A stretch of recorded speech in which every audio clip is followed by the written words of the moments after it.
Caroline. Thank you. After their meeting in Alaska, the president was optimistic that he could get Zelensky and Putin together in a room. Does he still believe that he can get the two leaders together sometime soon?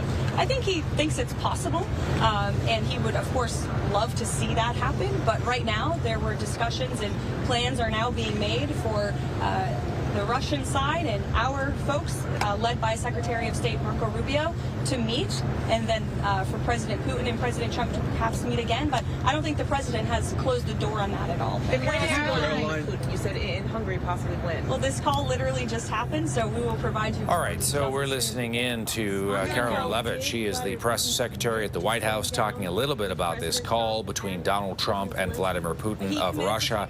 A conversation, of course, focusing very much on what's going on in Ukraine. Donald Trump has said that it's time for the Russians to get serious. A big meeting will be happening tomorrow at the White House between Donald Trump and Volodymyr Zelensky, the leader of Ukraine. And we're hearing from the press secretary that there may be a meeting coming up, a second meeting between Donald Trump and Vladimir Putin, possibly in Budapest, Hungary. The two men did meet earlier this year, back in August, in Alaska, with the Ukrainian war front and center. So we'll see how that plays out. Let's bring in our U.S. political analyst, Eric Ham, who is standing by with more on this call with Putin and realistically what can be achieved here. Eric. Well, what we know is the president is aggressively lobbying, pressuring even Moscow to actually begin the process of ending this war and at least attempting a ceasefire.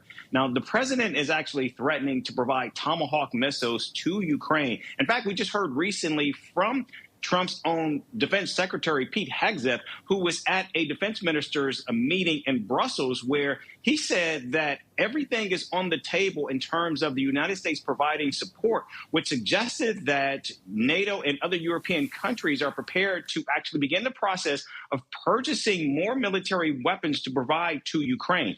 Already we've heard from a Kremlin spokesperson that says that any meeting between Vladimir Putin and President Zelensky is currently off the table. The fact that Donald Trump and Vladimir Putin, however, are talking is a good sign. But what we see is, at least right now, there is no room, no daylight between the president and Vladimir Putin on moving an inch towards ending this war. And since President Trump has come into office, we have yet to see the president actually provide military support, aid, or any type of funding to Ukraine directly, outside of allowing NATO to purchase weapons for Ukraine. And right now, while the president continues to try to threaten and cajole, it seems as though it's falling on empty air. Yeah, talk to me about those Tomahawk missiles, because those could be a possible game changer. Up until now, as you know, the Biden administration, Trump administration, very reluctant to give the Ukrainians that level of sophistication when it comes to missiles. They could target Russia,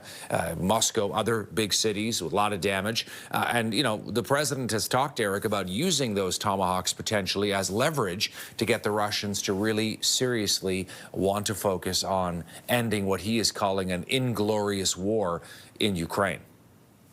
Well, what we know is that after the meeting in Alaska, many of the Trump administration military and defense officials actually began having talks and strategy sessions with Ukraine about how Tomahawk missiles could be used to their advantage. Now, the Tomahawk missiles have an enormous range. In fact, they can actually do damage and attack areas from as far as 1,500 miles away. So they give a lot of room, and also they're able to hit deep, deep inside Russia, as you mentioned, into a number of cities and strongholds that could actually be a major turning point for Ukraine in this ongoing war. Right now, it seems the president is threatening to provide these weapons as a way to try to bring Vladimir Putin to the table. So far, what we see, it just isn't working. In addition to that, what we have heard, again, from Russia is that if, in fact, the United States provides these types of weapons to Ukraine,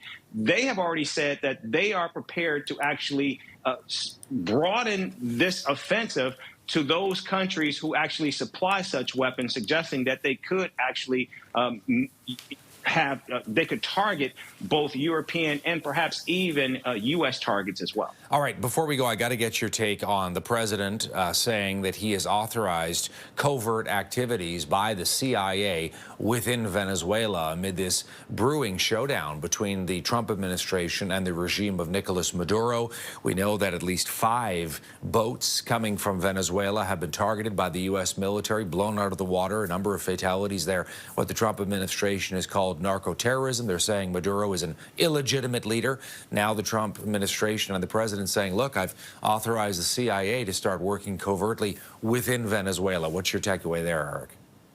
Well, it seems the president has already said that this is a non-nuclear confrontation between the United States and Venezuela. And even already we have seen a number, and our sources are telling us that a number of members of Congress, including Republicans, are becoming increasingly uneasy about this offensive by the Trump administration in the region. Already we see Colombia itself has begun to push back, and a war of words has ratcheted up between their president and the United States president. In addition to that, we also know that Nicolas Maduro has already begun the process of preparing his country for these covert operations into the country, suggesting that the United States is fomenting regime change and now calling and asking for the United Nations to weigh in. So what we're seeing here is this process is becoming increasingly more and more testy. And already we have seen one attempt to try to curb the U.S. involvement in the region fail through a vote in the U.S. Senate. Hey, Eric, it's great to have you on both of those ones. Thanks so much for this today. You bet. Thank you. Our U.S. political analyst, Eric Ham.